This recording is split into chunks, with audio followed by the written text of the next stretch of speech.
makabalik ka ulit sa modeling world. We miss you. I'm really trying. Thank you, ah. See you later, ha? You should have told me na pinayagan ka na makalabas ng hospital. Eh, sinundo sana kita. I don't want to bother you kasi baka mamaya dumaan ka pa sa hospital. Kaya ako na mismo pumunta dito para sabihin sa'yo na I'm out already. What? Pinayagan ka na makalabas? So, ibig sabihin, may improvement na sa kondisyon mo. Isa yun sa dahilan kung bakit ako nagpumalit pumunta dito. Kasi hindi ko alam kung kailan ako makakapunta sa ganito ulit eh.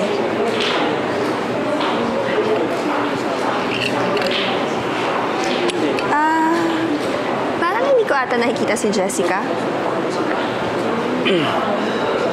I saw her leave earlier. Pero hindi ko alam kung nakabalik na siya. Nagkausap ba kayo?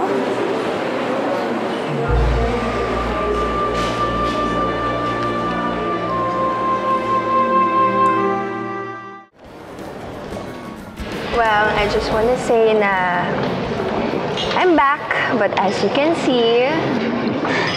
Mabuti naman at nakukuha mo pang tawanan ang sitwasyon mo, Cleo. Oo naman, it's all thanks to Angelo. Kasi he's always been there to guide me. So, are you two back together?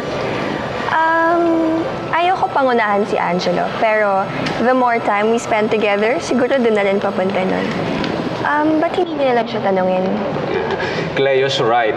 Dapat ikaw ang tinatanong namin, Angelo. Nagkakamabutihan na ba uli kayo ni Cleo? Sorry guys. Nagkamali ako. No, you're not wrong, Cleo. To answer your question, guys, kami na nga ni Cleo.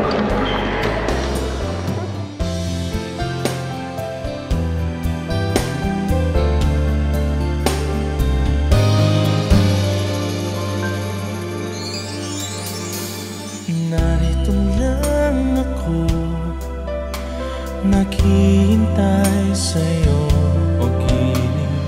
Narito lang ako.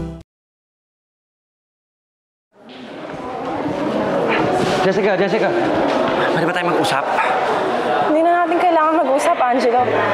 Kayo na ni Cleo. Yung nangyari kanina, hindi ko ginusto yun. Napilitan lang ako, naipit lang ako sa sitwasyon. Babawiin mo yung sinabi mo kay Cleo? Okay lang ba sa'yo saktan mo siya? Angelo, hindi ko magagawang hintayin ka. Mali yun eh. Mali na umasa ako na magkahiwalay pa kayo ni Cleo. Ikaw ang mahal ko, Jessica. Sorry, Angelo, pero hindi na kita mahal.